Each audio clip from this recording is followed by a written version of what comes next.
A continuación, tenemos el honor de presentar a nuestra siguiente ponente, la doctora Abril Uscanga Barrada, destacada académica e investigadora con sólida formación en el ámbito del derecho. Es doctora en Derecho y cuenta además con estudios de maestría en Derecho Constitucional y Amparo, así como la licenciatura en Derecho, todos realizados con excelencia académica. Ha desarrollado una amplia trayectoria como docente universitaria, impartiendo cátedra en diversas asignaturas relacionadas con Derecho Constitucional, Derechos Humanos y Procesos Judiciales. Su experiencia se complementa con una notable labor en la investigación jurídica, enfocada en el análisis de la protección de los derechos fundamentales, el acceso a la justicia y el estudio crítico de las instituciones procesales.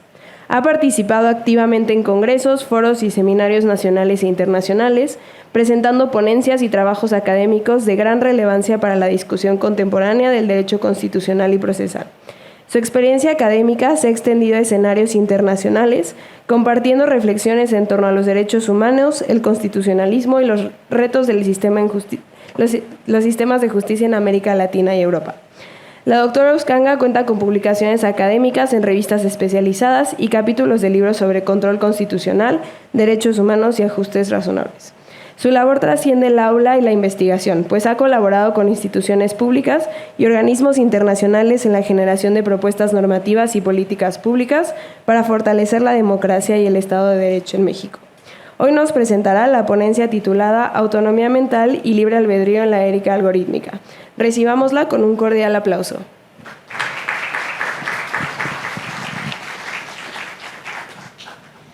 ¿Qué tal? Muy buenos días a todas, a todos. Me da muchísimo gusto el día de hoy estar aquí con ustedes. ¿Cómo se encuentran? Bien, ok. Por lo que veo, no soy la primera que está aquí, ni el día de hoy, ni otros días, ¿no? Entonces ya habrán tenido tal vez algún bagaje, alguna introducción al tema de la inteligencia artificial.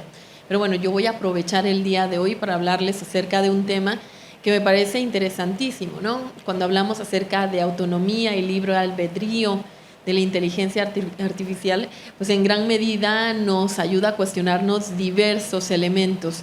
Y bueno, desde mi propia formación filosófica en el derecho, la verdad es que hacernos las preguntas correctas creo que es de las cosas más importantes. Y para ello, bueno, voy a recurrir un poco también a poder interactuar con ustedes, el podernos preguntar algunos elementos que me parecen indispensables. No sin antes, evidentemente, poderles agradecer a todas y todos ustedes que se encuentren el día de hoy aquí en esta hermosa Facultad de Derecho, en este evento organizado entre la Facultad de Derecho.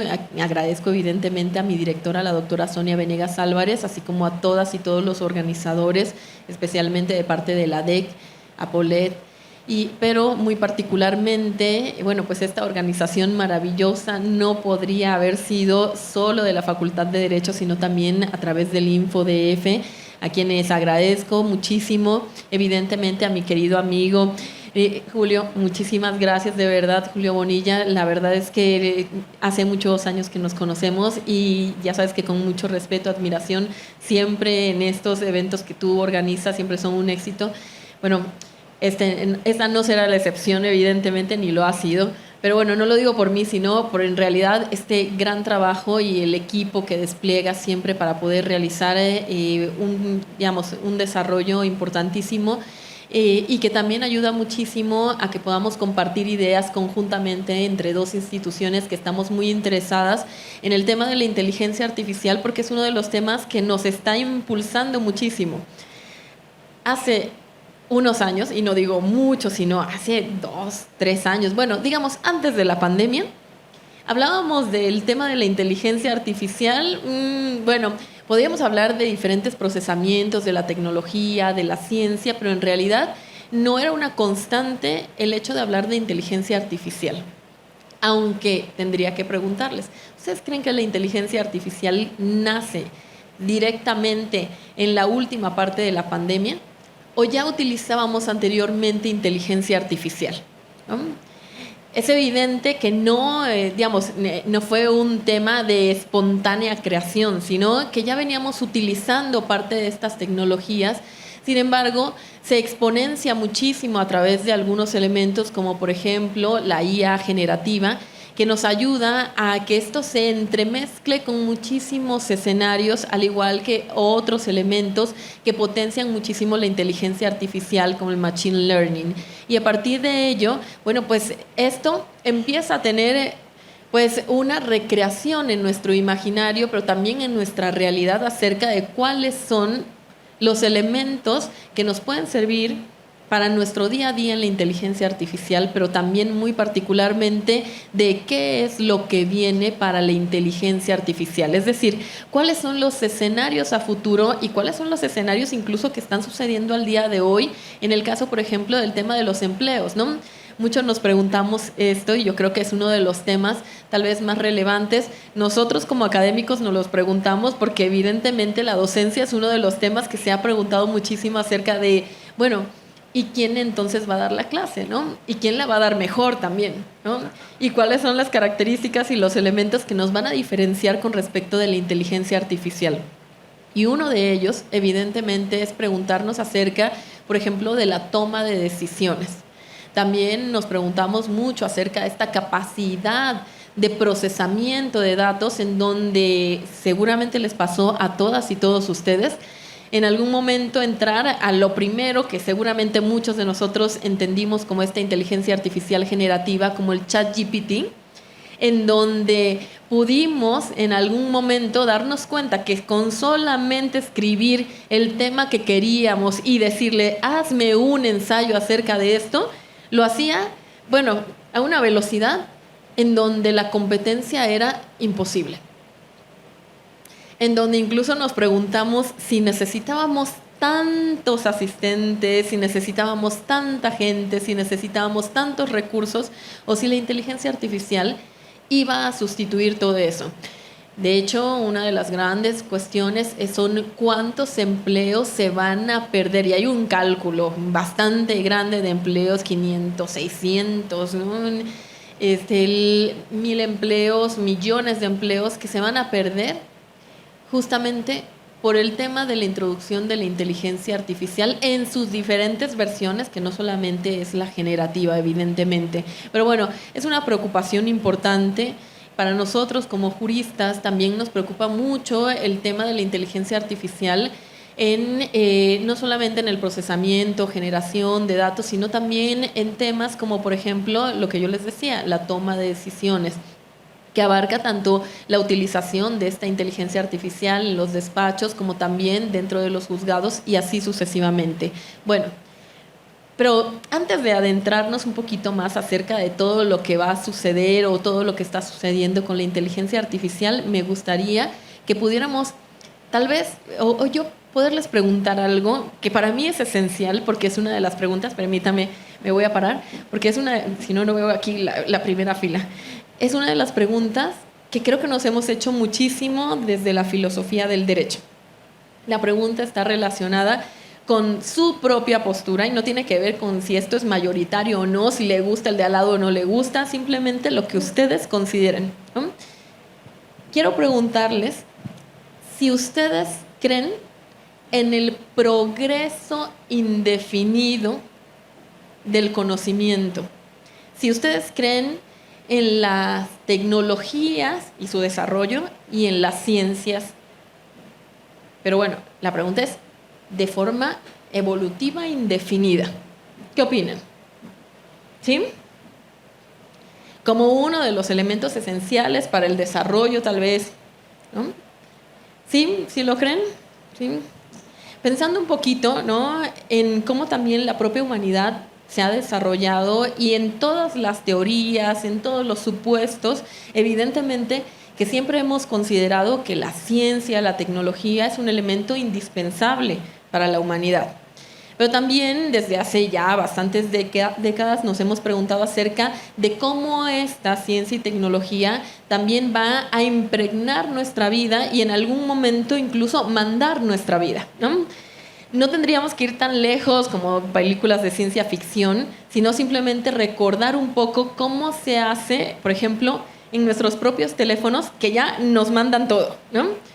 O sea, yo para vivir el día a día, mi teléfono me va diciendo, aquí a esta hora te toca esto otro, ¿no? Y va generándose como una agenda que manda totalmente mi vida. Y seguramente muchos de ustedes dependen totalmente, ya sea de una agenda electrónica, del propio teléfono, para establecer qué es lo que va a suceder en su día a día. Pero también, bueno, pues todo esto podemos exponenciarlo y llevarlo a un mundo bastante más grande. Yo les preguntaba si realmente consideran que la ciencia, la tecnología y el progreso indefinido debe de estar sobre otros elementos. ¿Por qué? Porque, bueno, evidentemente aquí hay un diálogo, una interacción, un discurso entre quienes consideran que esto debe de ser prioritario y esencial para el ser humano y quienes consideran que no, que en realidad debemos de poner ciertos límites a ese progreso ilimitado e indefinido.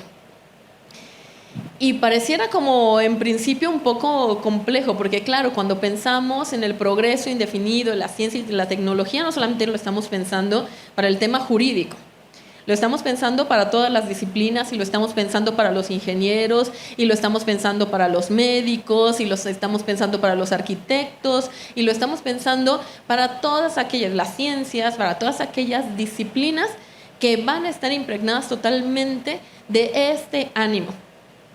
Y donde nos vamos a preguntar si realmente esta decisión que tomemos, bueno, pues nos va a llevar a un mejor o a un peor escenario, pero muy particularmente también si nos va a llevar a esos escenarios o si nos va a eliminar de esos escenarios. Ahí este diálogo en el progreso, pero también entre el progreso y versus el especismo o los especistas. ¿Quién debe, ¿no?, en una lucha que se pudiera dar, que parece un poco de ciencia ficción, pero bueno, a veces la verdad es que el ser humano se lo tiene que preguntar, y sucedió después de la pandemia, que se preguntaban si tenían que apagar, ¿no?, los sistemas o si tenían que dejar que ellos solos aprendieran, porque uno de los temas muy particulares de la inteligencia artificial al día de hoy es que tiene diferentes fases de, bueno, no solamente de programación, sino también de desarrollo en donde aprende, donde tiene redes neuronales artificiales, donde tiene elementos de lenguaje que pueden llegar a conectarse de tal manera en que no solamente cree, reproduzca, aprenda, genere, sino también que tome decisiones.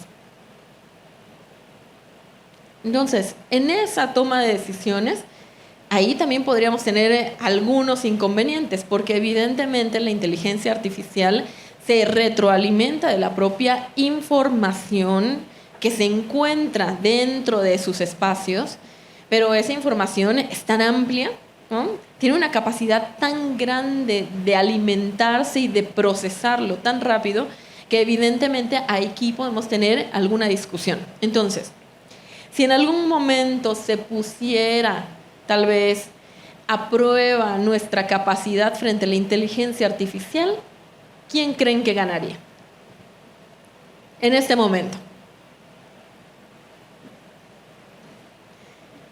¿O quién quisieran que ganaría? Que ganara. Sí, bueno, uno quiere ganar porque evidentemente el ser humano, ¿no?, de alguna manera más o menos natural busca su autopreservación. Casi siempre, ¿no? Es más o menos como una constante del ser humano de autopreservarse. Pero ¿quién nos ha dicho que realmente somos la última etapa de evolución? ¿Alguna vez han pensado si realmente solamente somos parte de un proceso evolutivo que va a llevar a momentos, a instancias distintas, a recursos distintos, que probablemente solamente seamos como justamente, ¿no?, como ese medio, no me quiero meter un poco a Kant, pero como ese medio que lleve a una evolución más grande, de tal manera en que la inteligencia artificial pueda considerarse como una etapa de mayor evolución, no del ser humano. Olvídense como el centro de todo el universo, de todas las decisiones, de todos los elementos, ¿no?, porque es muy natural. Pero si nos quitamos de ese centro y entendemos que para que esto evolucione, tenemos que dejar a otra especie, que bueno, muchas otra especie u otros mecanismos tomar el control, ¿estaríamos dispuestos o no? Casi siempre lo ponemos como extraterrestres, que casi siempre son las películas, ¿no? Como vienen, no sé, extraterrestres, seres humanos con tal vez superpoderes, ¿no? Pero ¿a qué estaríamos dispuestos? Es decir, prácticamente, ¿estaríamos dispuestos a sucumbir frente a la inteligencia artificial o no?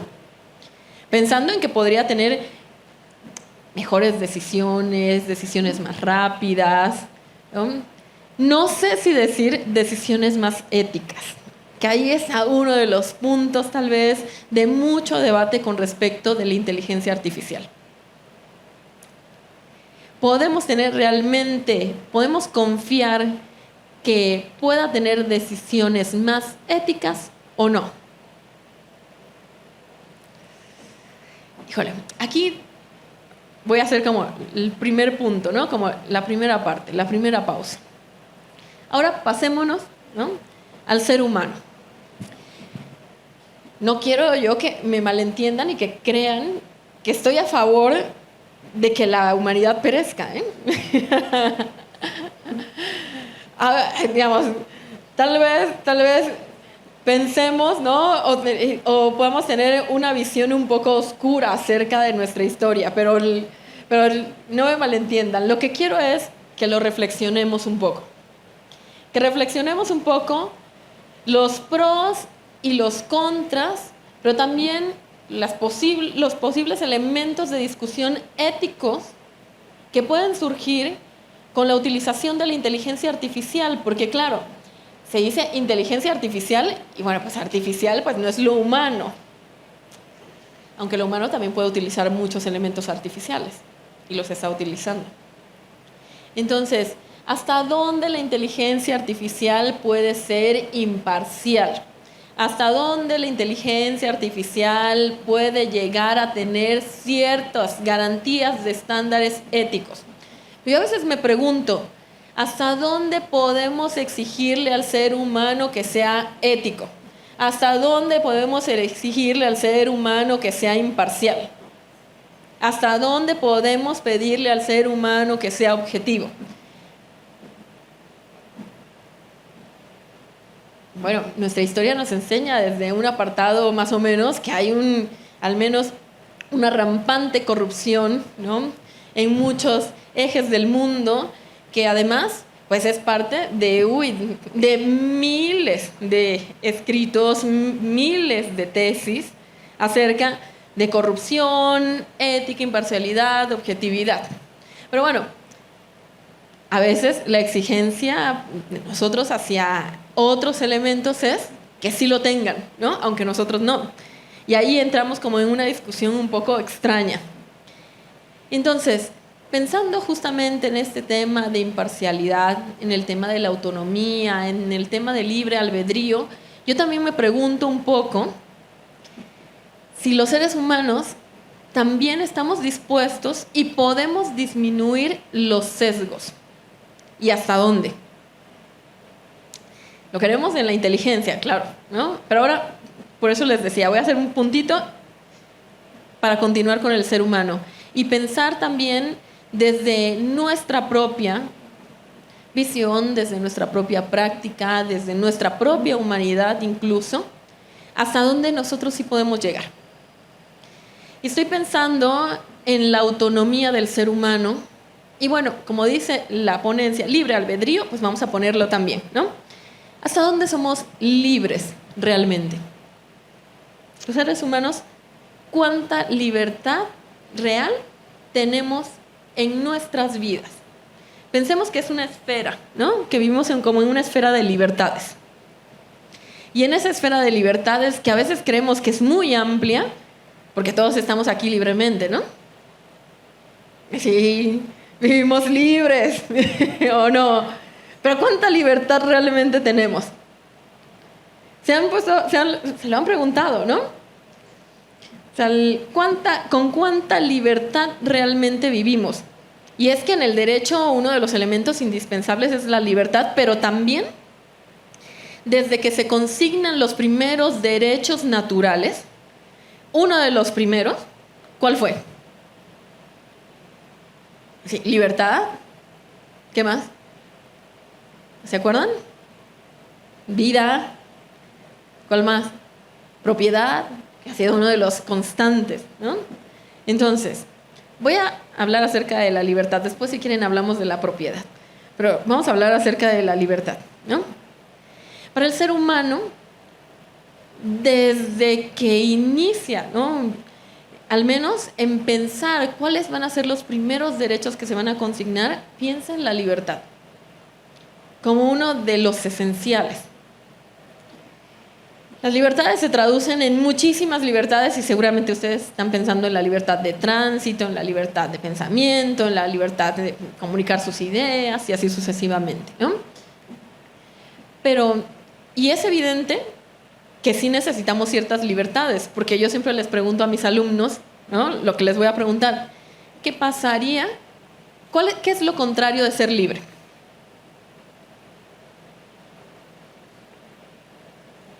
¿Qué es lo contrario de ser libre? ¿Qué se les ocurre? Dice la compañera, preso. ¿Qué más? Pero hasta los presos tienen ciertas libertades, ¿no? Ok, ¿qué es lo contrario de ser libre dentro de la literatura? Estar sujeto, sí, a alguien más, a la dominación de alguien más, ¿no?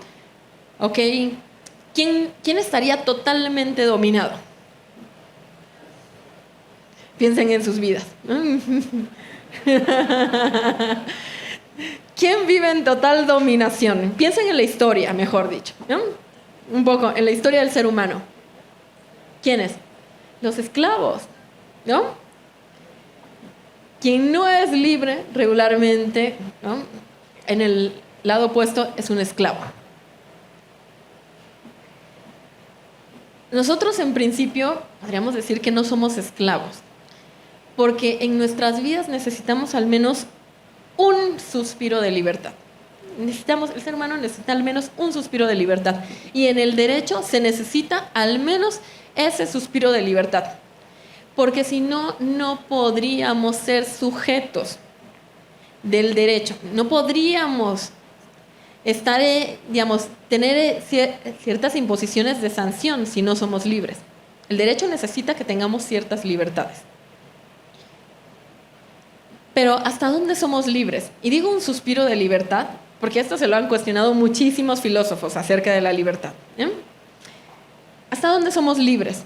¿Hasta dónde somos autónomos de tomar nuestras propias decisiones para decidir sin que existan elementos externos, no solamente, evidentemente, que nos empujen en una coacción física, ¿no?, que eso ya, sino en una coacción que puede venir desde diferentes formas, desde ámbitos históricos, culturales, de roles de género, de establecimientos, de ciertos estatus.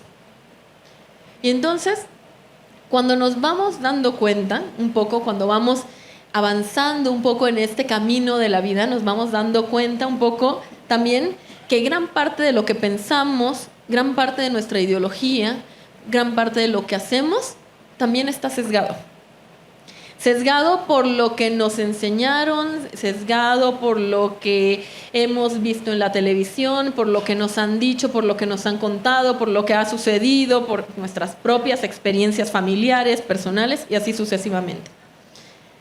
Y entonces, esa gran esfera de libertad, que en principio es una cosa muy bonita tener la ilusión, ¿no?, de que realmente somos libres, va disminuyendo, ¿no? Nos vamos dando cuenta que es realmente un suspiro, ¿no?, apenas un suspiro de libertad. Entonces, esa autonomía que nosotros creemos tener, en gran medida está vinculada con muchísimas cegueras, pero también se les denomina sesgos, ¿no? Sesgos que influyen en nuestro pensar, de tal manera, y esto es tan fácil como pensar, en que incluso los propios estándares estéticos de belleza están alimentados por una cultura que no necesariamente es la de nosotros, ¿no? Y entonces, lo que vemos en la tele, ¿no? Lo que vemos en las, no sé, en las series, en las películas, ¿no? Todo está alimentado por ciertos elementos de estándares de belleza, de conducta, de condicionamiento, de tal manera en que las mujeres deben de comportarse así y los hombres deben de comportarse así, ¿no? Que los niños deben de tener el color fulanito y las niñas deben de tener el color menganito, que los deben de jugar con estos juguetes y no con estos otros, que deben de comportarse así y no así. Bueno, eso está lleno constantemente, ¿no? En donde se crea, pues justamente, una cultura, un entendimiento acerca de lo que es correcto y de lo que no es correcto, de lo que es bueno y de lo que no es bueno. Pero esto es muy limitado también. Es muy limitado, muy limitante, pero también es muy limitado porque tendríamos que pensar que nuestra cultura occidental no implica y no debería de implicar tampoco a todo el mundo. Y que no rige todos los espacios de este universo. De tal manera en donde todos estos elementos se cuelan en nuestra interacción. Y bueno, libre albedrío, no sé realmente hasta dónde podamos realmente considerarlo. En el caso de las inteligencias artificiales, evidentemente hay algunos elementos que nos hemos cuestionado mucho y que seguramente ustedes los habrán escuchado ya anteriormente, ¿no? Estos sesgos algorítmicos, que está bien que nos los preguntemos porque en realidad es súper importante establecer que ese tipo de elementos influencian pues esta retroalimentación que van a tener las tecnologías.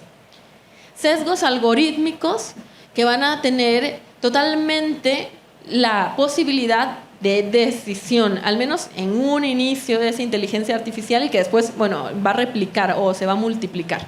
Entonces, desde este punto de vista, estos sesgos algorítmicos establecen formulaciones de un problema para establecer una consulta, pero también una decisión adecuada. Nosotros como abogados no vamos a hacer esa programación. La van a hacer quienes sepan hacer programación. Pero ¿será que entonces los programadores vayan a mandar el mundo? ¿No? Como they're gonna rule the world. ¿Sí? Entonces, ¿quiénes van a mandar en el mundo? En un principio podemos pensar que es un tema solamente de programación. Pero en realidad, si lo vemos como muchísimo más profundamente, en realidad todos estos sesgos implican un diálogo, un discurso. ¿Qué discurso es?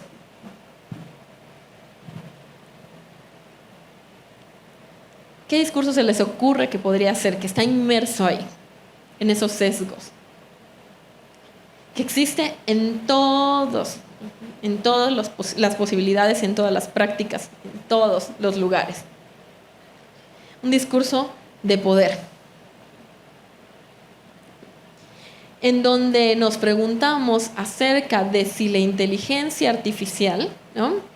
Como lo han sido muchas otras disciplinas, como han servido muchas otras profesiones, si realmente lo que puede generar es el establecimiento, como parte de una herramienta, de un discurso de poder, del establecimiento y no la superación o al menos la consolidación en otros espacios de un status quo. Del entendimiento de que esto puede llegar a ser o una preservación o un movimiento tan grande que cambie, ¿no? En ese diálogo. Pero bueno, es difícil el cambio. Entonces, a partir de esto, pareciera que uno de los elementos sustanciales para analizar es quién va a programar y qué tipo de programación va a realizar. Porque eso depende un poco, muchas variables que nosotros hemos estado viendo desde hace mucho tiempo y que influyen desde el ámbito político, el ámbito electoral, el ámbito personal, nuestros propios gustos, ¿no? Como por ejemplo, ¿no?, establecer predicciones, que es uno también de los temas que tiene la inteligencia artificial. La inteligencia artificial no solamente se alimenta, sino predice. Y entonces puede llegar a predecir ciertos elementos como sus propios gustos. Pero también puede llegar a imponer nuevos gustos, ¿no? ¿No han estado como un poco scrolleando, ¿no?, en internet, ya sea en su teléfono o en la computadora, y de repente es como el de, ¿no?, sugerencia de amigo, ¿no? O sea, eso pensando en lo más básico. Porque también podría ser sugerencia de pareja, ¿no? De hacer match. Entonces puede regir no solamente la comunidad de amigos, sino digamos, las preferencias amorosas. O por ejemplo, no han ido scrolleando y les sale como el viaje, ¿no? ¿A dónde debe de viajar? O ¿cuál es el siguiente producto que deben de comprar? Y entonces, de repente, ni siquiera estabas pensando en eso, o sí, porque parece que te adivina el pensamiento, ¿no? Pero a veces ni estabas pensando en eso y de repente es como el de, bueno, voy a ver, ¿no? Y entonces empieza a reprogramarse, que pasa en todas las redes sociales, empieza a haber una programación acerca de lo que tú, la inteligencia artificial, considera a través de los algoritmos que te interesa más, que te gusta más y que debes de preferir ver. Y entonces, de repente, si estás triste, todos los videos te salen tristes, ¿o no? ¿No? Y si de repente estás feliz, todos los videos te salen acerca, no sé, viajes, ¿no?, aventuras. Y todo empieza a tener cierta predeterminación que pareciera, ¿no?, que pudiera entender cuál es nuestro mood, ¿no? ¿Qué está sucediendo con nosotros? Pues se vuelve, en algunos casos, pareciera como nuestro mejor amigo, porque además, una de las cosas que ya tiene la inteligencia artificial es que también le puedes preguntar cosas que anteriormente se le preguntaba, por ejemplo, al terapeuta. Y entonces, la inteligencia artificial te puede dar también, de alguna forma muy, tal vez, raquítica, ¿no?, casi como ese acercamiento que anteriormente necesitabas de una forma externa. Y entonces te puede sugerir, te puede predeterminar, puede establecer gustos. Y esto, bueno, podemos decir, bueno, pues solamente queda en mi espacio, ¿no? Y yo puedo decidir si quiero o no quiero, si me gusta o no me gusta, e incluso si entro o no entro. Pero en realidad, todo aquel que trabaje con redes sociales está inmerso en este tipo de acciones. Y también, como les decía, pues puede ir, ¿no?, teniendo incidencia, que es muy importante, en nuestros propios deseos, en nuestras propias preferencias. Y a partir de ello, influenciar esas preferencias que pueden llegar hasta elementos, por ejemplo, ¿no?, que algunos considerarían que daña, por ejemplo, temas de democracia. El caso de Cambridge Analytica. Entonces, tenemos ahí la necesidad de entender un poco cómo está influenciado ese algoritmo que yo les preguntaba, ¿no? ¿Será entonces ahora que los programadores van a reinar, ¿no? A ver, por supuesto que son muy importantes los programadores porque tienen una capacidad de resolución impresionante, ¿no? Aquellos que estudiaron sistemas, no sé si hay aquí alguno, ¿no? Impresionante de resolución, de programación. Pero ellos no programan solo por programar. Hay alguien que les paga por programar. Hay alguien que les dice cómo deben de programar o cuáles son los elementos para programar para que dé X resultado. Entonces, ahí tenemos la necesidad de entender un poco qué hay más atrás en este tipo de sesgos, en este tipo de algoritmos. Y para ello, pues va a ser muy importante también entender cómo es que, porque esto va a ser masivo, ¿no? No solamente van a ser un algoritmo para Juan y un algoritmo para María y un algoritmo, ¿no? Esto empieza a tener un desarrollo bastante interesante y bastante importante con ello. Ahora sí, pensando en esta segunda parte. la pregunta sería, entonces, ¿qué tan libres somos nosotros y cuál es la diferencia real entre nuestra toma de decisiones desde una autonomía y un libre albedrío y la que se puede tomar a través de la inteligencia artificial? ¿Quién queremos que tome las decisiones? ¿Quién, por ejemplo, deseamos que sea justamente ese algoritmo? Que no es que no exista al día de hoy. Claro que existe y siempre ha existido, incluso antes de que nosotros estuviéramos hablando de la inteligencia artificial. Claro, que había alguien que establecía la programación de las televisiones, ¿no? ¿Qué íbamos a ver en la televisión y cuáles eran los programas óptimos y cuáles no? ¿O no? ¿O piensan que solamente salían así, ¿no? Como aleatoriamente, ¿no? ¿Qué programas se debían de ver? ¿Bajo qué contexto? ¿Qué diálogo deberían de tener esos programas? Que en este caso eran los guionistas, ¿no? Y entonces, los guionistas, los que establecían, ¿no? Si la familia tenía que ser homoparental o no. Y cuáles eran las expresiones incluso y el diálogo que se debía tener en ese programa. Lo mismo que sucede, digamos, ahora ha sucedido siempre. Lo que pasa es que ahora tenemos o estamos ante un movimiento, ante un cambio de paradigma que ahora le llamamos la inteligencia artificial y que tiene efectos importantísimos sobre la vida de todas y todos nosotros. El hecho de que haya miles de despidos en esas fábricas negras en donde ya ni siquiera se necesita luz, sino está totalmente oscuro y todo trabaja, ¿no? Perfectamente, en donde ya no hay mano humana, claro que es preocupante, ¿o no?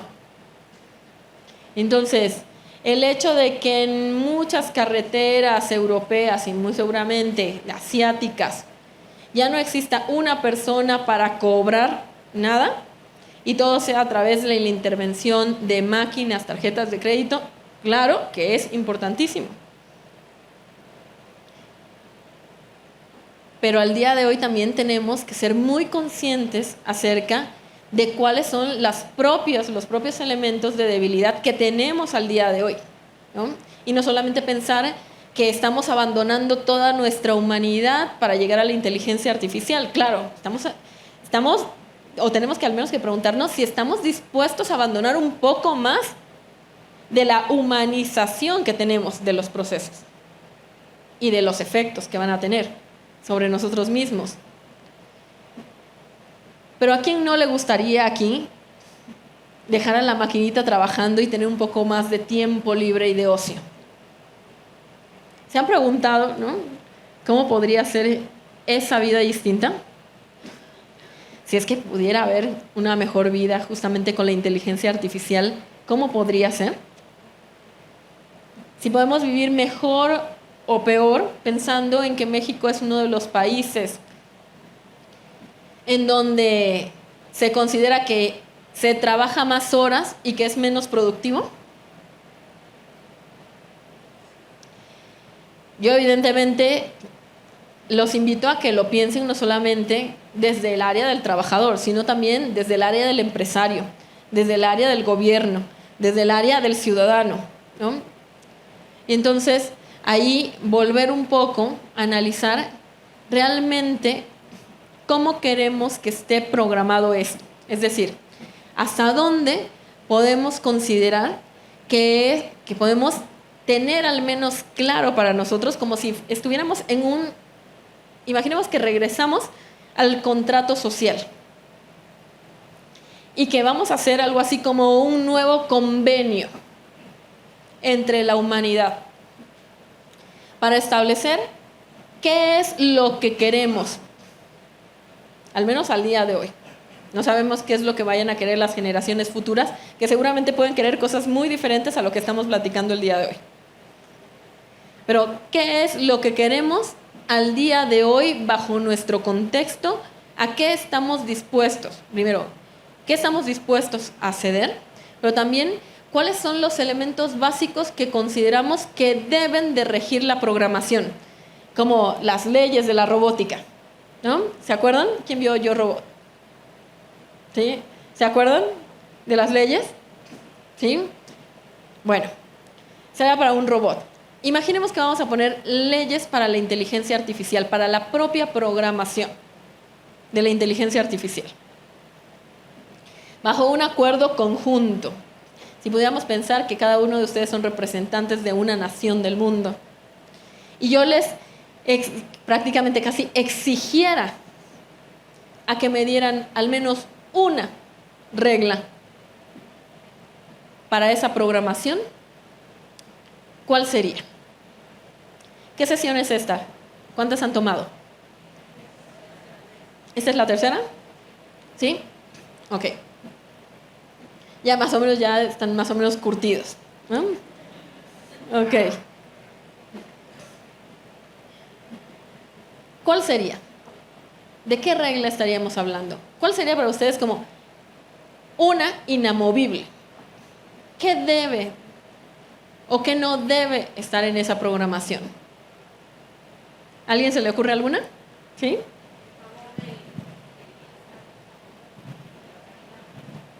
Okay, la compañera dice, una regla que a mí se me ocurre que es importantísima y que debe de estar ahí como sujeta a ese pensar del programador es que esté a favor del bien común de la humanidad.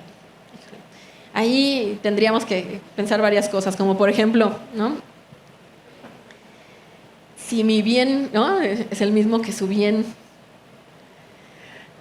incluso si mi sentido común es el mismo que el sentido común de los demás, si lo que yo considero que es sustancial para mi vida será sustancial para todos los demás. Y ahí hay un elemento de discusión y de conflicto también filosófico, acerca de cuáles son los bienes básicos, ¿no?, que deberían de existir. Sí, dígame, compañero.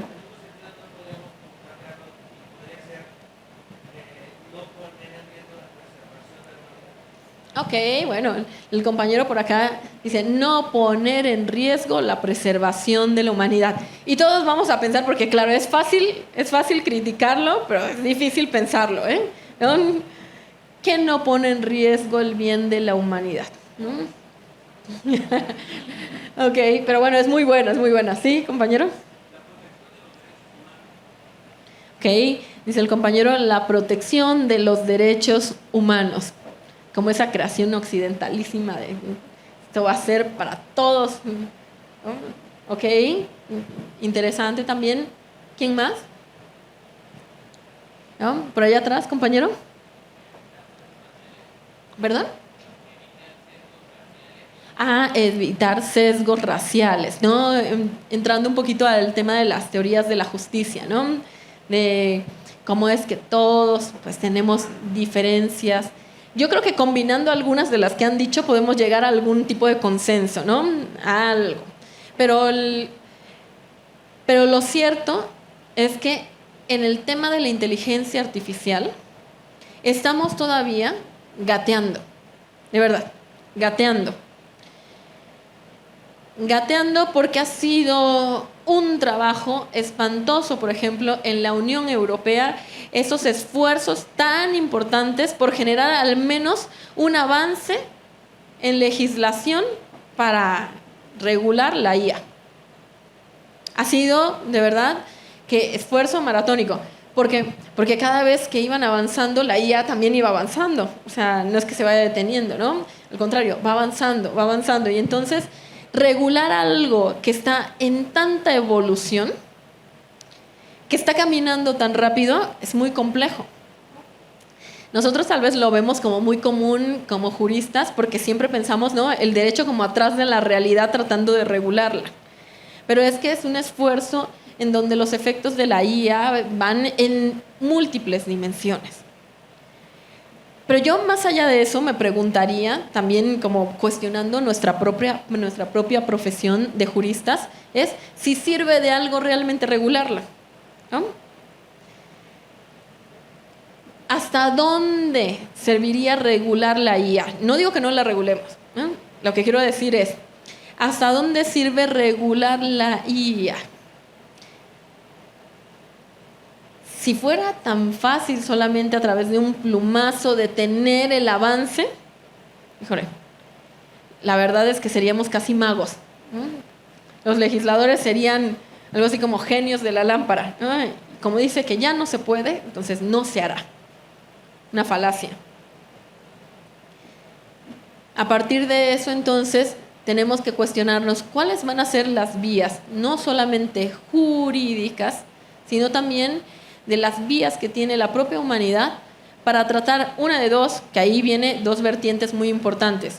La vertiente occidental, que se discute un poco acerca de prohibirla o permitirla, y la vertiente como más oriental, especialmente estoy pensando en China, en donde uno de los impulsos más grandes en las escuelas es tratar de que aprendan a aprender de cómo utilizarla. Y entonces, mientras en el lado occidental estamos en un discurso de no, hay que prohibirla, que no la utilicen, es el horror, ¿no? Por otras partes, otras naciones lo que están tratando de hacer es que sus juventudes entiendan cómo trabajar con ella. A veces es difícil, ¿no?, tratar de prohibir algo que está fuera de nuestras manos. Creo que una de las posibilidades que tenemos todos nosotros es tratar primero de pensar, ¿no?, un poco qué es, ¿no?, tratar de entender de dónde viene toda esta evolución con la que hemos convivido, pero que tal vez no nos hemos dado cuenta en todos estos años, ¿no?, con la que hemos convivido, que nos ha hecho en muchas ocasiones más fácil la vida, pero que en ese momento viene un cuestionamiento muy grande acerca de si seguir desarrollándola, al menos desde nuestra perspectiva, ¿no?, aprender a trabajar con ella en los diferentes ambientes en donde ha evolucionado, entender cómo debe de programarse o reprogramarse esto, que es un poquito como, ¿no?, de las teorías de la justicia, como un poco el de qué necesitamos como base para tener justicia, pero pensando en este caso justicia tecnológica, justicia digital, justicia en las tecnologías, en la utilización y cómo, ¿no?, va a haber algunas naciones que seguramente van a tener un avance o están teniendo un avance muchísimo más adelantado que otras, que es más o menos como cómo vamos a repartir las vacunas, ¿no? ¿Cómo vamos a repartir todo esto? ¿Cómo vamos a repartir también ese avance que ha sido esencial y en donde en muchas ocasiones vamos a tener que preguntarnos para nosotros mismos qué es lo que queremos? Ahí me regreso a mi primera pregunta, ¿no? No sé si les ha dado tiempo o no de reflexionar un poco con lo que yo les he dicho, y vuelvo a decir, no quiero que parezca que hay aquí un elemento a favor o en contra, pero sí veo internamente una discusión filosófica que es muy importante acerca de lo que quisiéramos y de lo que realmente va a pasar. Y entonces, regresándome a mi primera pregunta, estableciendo elementos esenciales acerca de los condicionamientos que tenemos tanto los seres humanos como los que va a tener la propia tecnología, ¿no?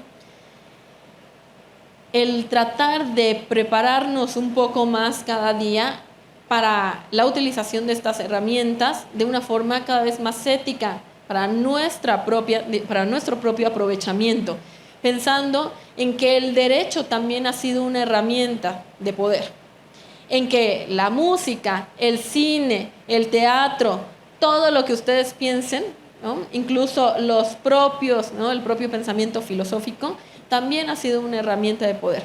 La inteligencia artificial no va a estar exenta de ello, y su programación tampoco. Entonces, a partir de ello, tenemos que pensar cómo vamos a trabajar y qué es lo que necesitamos trabajar. Yo lo veo desde mi propio campo, evidentemente, ¿no?, desde el derecho.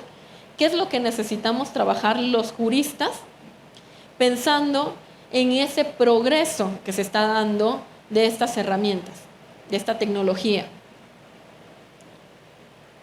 ¿Qué es lo que tenemos que analizar para trabajarla de una mejor manera? ¿Cuál es el futuro que viene para la propia inteligencia artificial?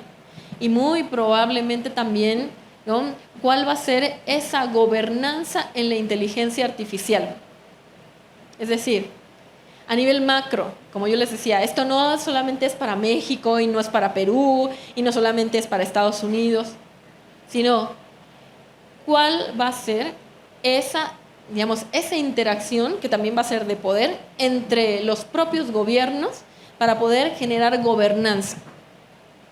¿Cuáles van a ser los acuerdos que no se basen, miren qué difícil, que no se basen en estar supeditados a las grandes potencias en donde ellas mismas puedan sacar mayor provecho de esa IA?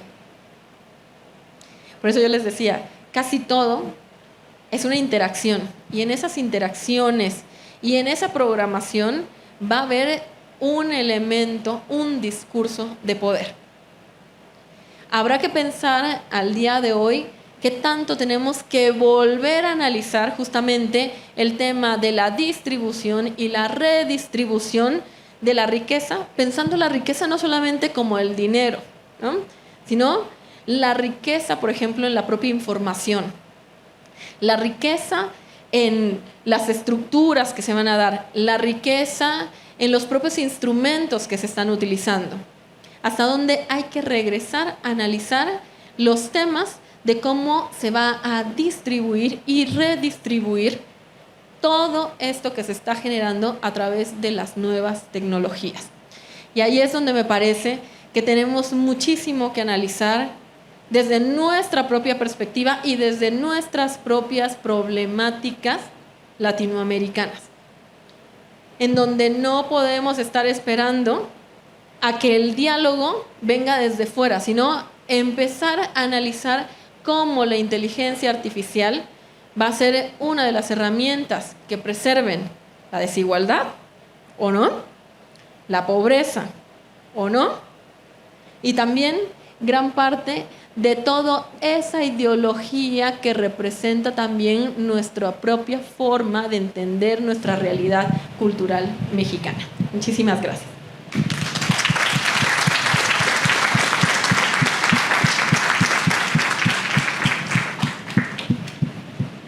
Bueno, no sé si aquí... sí, va a haber otro.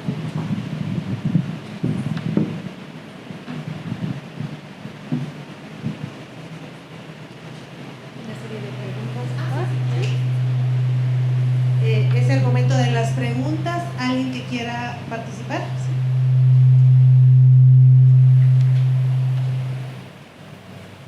Doctora, muchas gracias por su excelente exposición.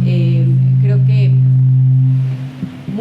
muchas reflexiones, más que preguntas, pero a mí me gustaría preguntarle con toda esta perspectiva, ¿cuál sería su posición, digamos, la idealista, pero la realista también, respecto a lo que puede ocurrir pues ante estos escenarios?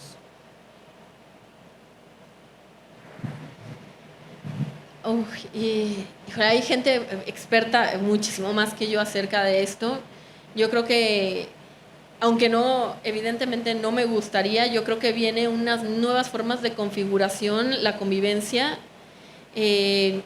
social, de empleos, de interacción del propio ser humano, ¿no? Esta idea de que pronto vamos a estar jorobados, calvos, sin dientes y un poco más, por el exceso de utilización de las tecnologías. Se ha hablado muchísimo acerca de eso. Entonces, de que viene un cambio, yo creo que es inminente. En el caso de nuestra propia interacción, viendo cómo en una sola mesa la interacción, o en una sola casa la interacción es a través de los teléfonos celulares, ¿no?, en donde el aviso para la comida ya es a través del celular de ya está la comida, ¿no? O básicamente preguntando en los espacios. La convivencia va a cambiar, está cambiando, pero seguramente va a cambiar cada vez más, ¿no? La forma de interacción en que interactuamos con otras disciplinas también va a cambiar. Yo les ponía el ejemplo acerca del tema de los terapeutas, de cómo la inteligencia artificial trabaja al día de hoy. Te hace la anotación, no, yo no soy un terapeuta, pero bueno, te hago algunas anotaciones. Entonces, la gente le gusta hablar con la inteligencia artificial, porque hay muchas personas, y miren que no estamos tal vez en los espacios, convivimos en Latinoamérica de los espacios de mayor interacción y de cercanía social, pero ahora imagínense los países en donde hay menor interacción, porque de verdad somos afortunados en este eje de la Tierra de podernos sonreír, de poder platicar con alguien, de poder tener una mirada o incluso una cercanía. Pero hay muchos lugares en donde eso no sucede, en el mundo, ¿no? Donde eso no sucede. Y entonces, el mejor amigo de algunas personas va a ser o la propia inteligencia artificial que puede hablarte, Alexa, Siri o cualquier otra que ustedes piensen. Y está sucediendo al día de hoy, ¿no? En donde gran parte de de la gente puede llegar a preferir tener una interacción no tan personalizada. Y eso es muy llamativo, ¿no? Es muy llamativo del momento de la humanidad en la que estamos. Y muy seguramente, por un tema económico y de producción, estoy segura que gran parte de esas cifras que mencionas acerca de la pérdida de empleos va a suceder. Al día de hoy podemos darnos cuenta que por miles de situaciones que han sucedido, el tema de la industria automotriz está sufriendo en este momento miles y millones de despidos. Por distintas razones. Pero en realidad está sucediendo. Entonces, hay una necesidad de comprendernos tal vez en nuestras vidas, no como nos hemos comprendido hasta el día de hoy, ¿no? O sea, tal vez gran parte, y eso pues a mí me gusta verlo evidentemente desde mi propia vocación filosófica, ¿no? De tal vez redescubrirnos como seres humanos, tal vez es un punto esencial en la historia de la vida del ser humano para reentenderse. Reentendernos que va a implicar muchas generaciones de no solamente ser el ser humano que va a trabajar, ¿no? Y que trabaja ya quisiera decir 8 horas, pero estoy segura que todos aquí trabajamos más de 8 horas, ¿o no? Quisiera decir 8 horas, pero estoy segura que son de 12 o más. Y el ser humano va a tener que encontrar otra necesidad y otro entendimiento de supervivencia ante un mundo en donde los trabajos van a empezar a cambiar. Y donde el trabajo se ha convertido en uno de los ejes centrales de nuestra vida. Donde hay muchas personas que no pueden estar en casa porque no soportan estar en casa. Y hay otras que quisieran. Y entonces, el darle otro sentido a la humanidad, yo creo que estamos justamente en la posibilidad de resignificarnos. Sin la necesidad, y espero yo, de caer en una situación de mayor crisis en donde exista más pobreza y más desigualdad. O sea, ojalá que pudiéramos lograrlo como humanidad, pero yo veo escenarios tan complejos, pero los más complejos en realidad va a ser, creo yo, para mi gusto, una resignificación acerca de qué, ¿no? De cuál es nuestro objetivo. Porque si las máquinas, la tecnología, la ciencia va a abarcar esos espacios que para nosotros han sido tan significativos, ahora vamos a tener nosotros que entendernos en otros espacios. ¿Cuáles van a ser? Bueno, habrá que descubrirlo un poco. Pero creo que eso va a ser uno de los retos más importantes del ser humano y habrá que ver cómo esto va a implicar hacia la salud física y mental, muy particularmente mental, de todas y todos nosotros. Creo que ese es uno de los retos más importantes.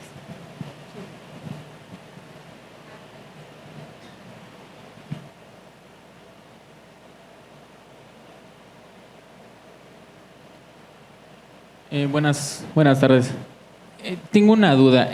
Comentaba usted acerca de las afectaciones que puede tener a la gobernanza estos avances tecnológicos. Y en ese caso lo que comenta que pues sí es bastante probable que se afecte los empleos de las personas en este caso, que también ciertos discursos puedan venir del extranjero y afecten también la legitimidad, a lo mejor también del gobierno. En este caso sí se afecta también, o sea, se incrementa la pobreza en nuestro país, por ejemplo, también afectaría a la gobernanza. ¿Qué opción se tendría en pro de proteger la gobernanza directamente en nuestro país?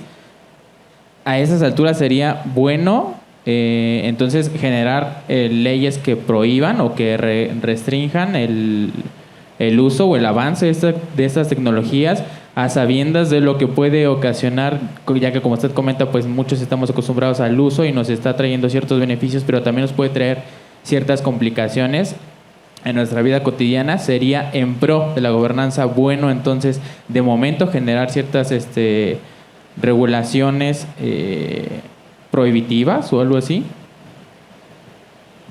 Muchas gracias por la pregunta. Es una pregunta interesante.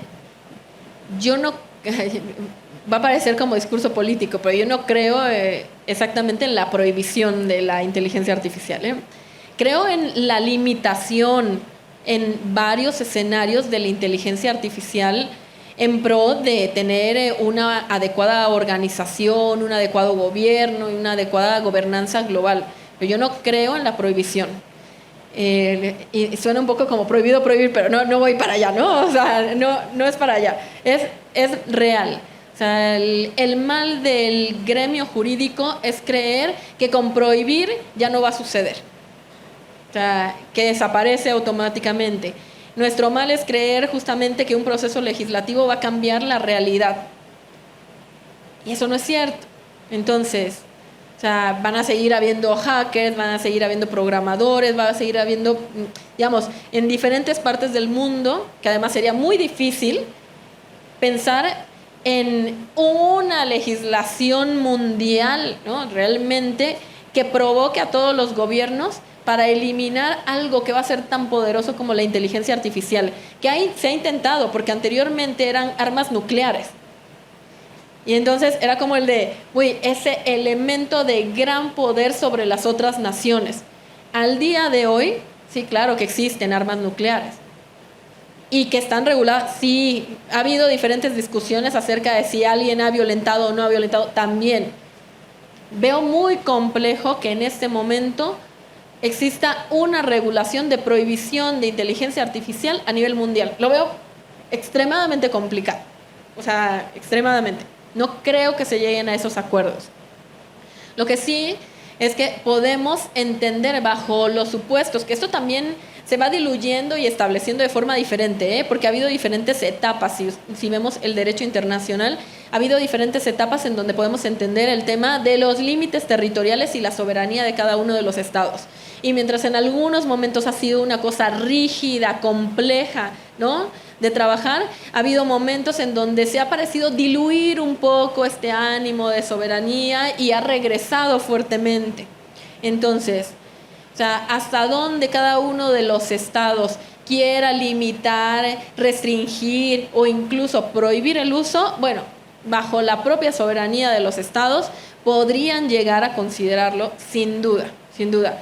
Pero eso no significa que en realidad el resto del mundo esté viviendo sin ello, ¿no? Es como pues la realidad alterna que pudiera existir en algunos países, se me ocurre un poco Corea del Norte, ¿no?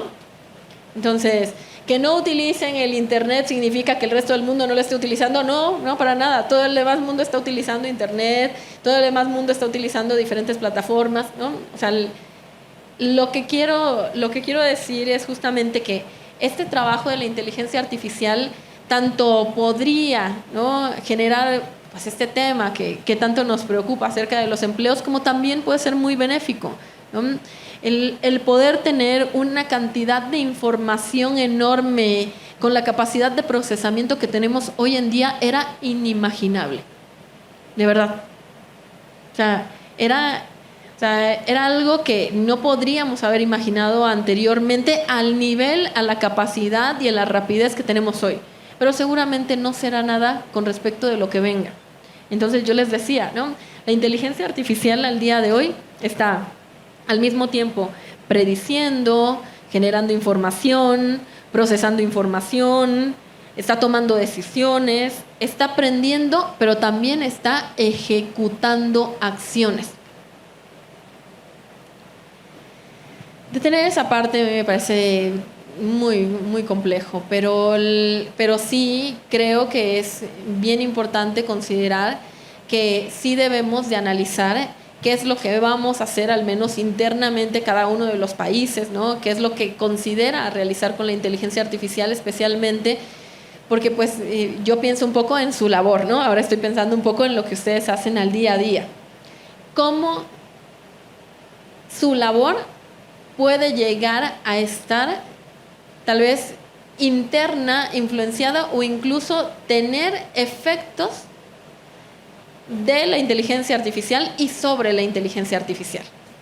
O sea, hasta dónde ustedes también necesitan internamente en sus propias instituciones tener claro qué realizar con la inteligencia artificial.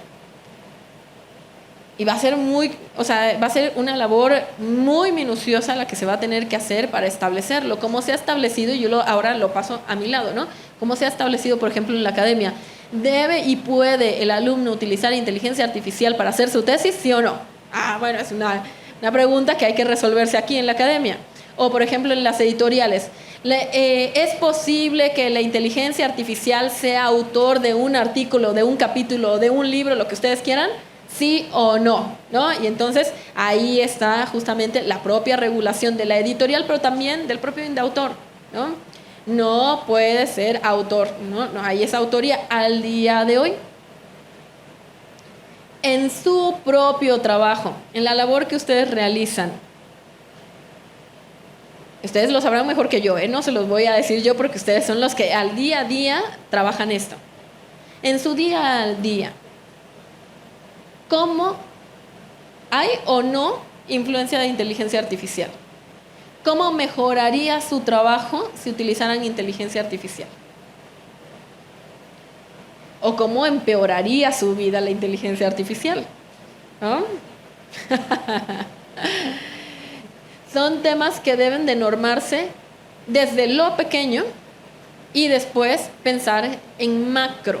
Entonces, la gobernanza global, claro, el tema de la inteligencia artificial puede ser uno de los temas sustanciales, y va a ser uno de los temas sustanciales para analizar cómo está influyendo en los mercados, en la economía, en la propia sociedad, y con ello bajarlo todavía más, ¿no? Para estos grandes rubros que son importantísimos. Disminución del hambre, ¿no? Erradicación de la violencia, disminución de la pobreza, ¿no? O el establecimiento, ¿no? O la preservación de ciertos status quo. Bueno, es parte de lo que tenemos que pensar. ¿Cómo puede ayudarnos la inteligencia artificial para trabajar sobre esos grandes temas que están en la Agenda Internacional 2030? ¿No? Ojalá que sí.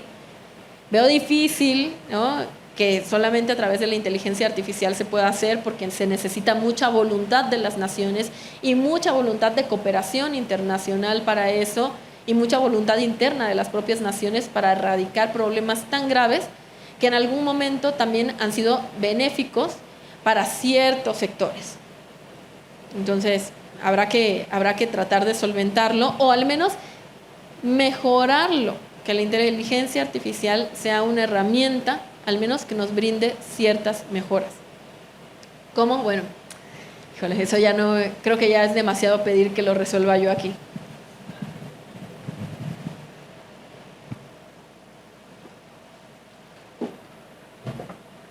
Agradecemos profundamente a la doctora Abril Uscanga Barreda por su brillante ponencia, y con esto concluimos nuestras ponencias del día de hoy.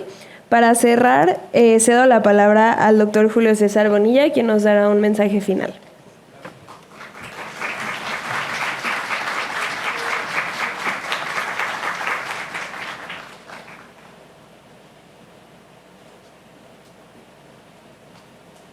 Gracias, querida doctora.